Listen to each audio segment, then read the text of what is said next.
Will you remark further on the bill before us? Representative Wilms of the 142nd.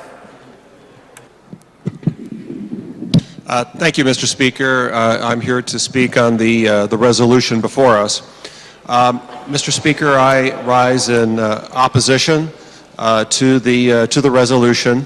I do so with a heavy heart. I do so despite the fact that I do believe that we need a lockbox. However, my opposition stems from the concern about the lack of enforceability and the lack of security and safeguards that are envisioned by this proposed amendment. Looking at the language, we still retain far too much discretion to engage in what I would call budgetary actions that would be inconsistent with what I think the average voter believes they'll be voting on if this were to be on the ballot. The average voter, if this were to be on the ballot, would think that for every dollar of money that was raised, that it would be $1's worth of transportation projects. But unfortunately, it won't.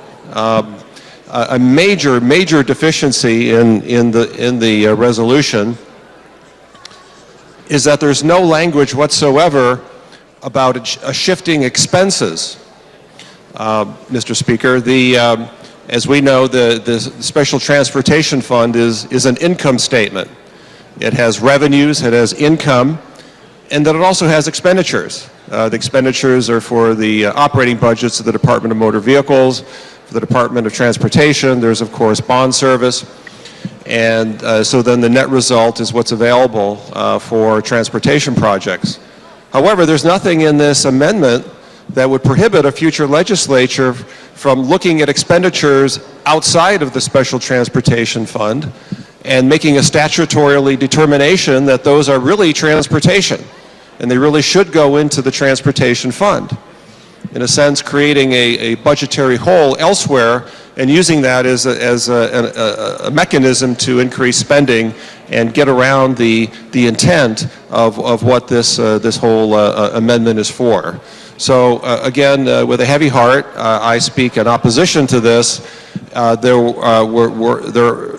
were other options out there to make the lockbox stronger, to make it, I believe, in keeping with what the voters think they're going to be voting on if this were to be on the ballot.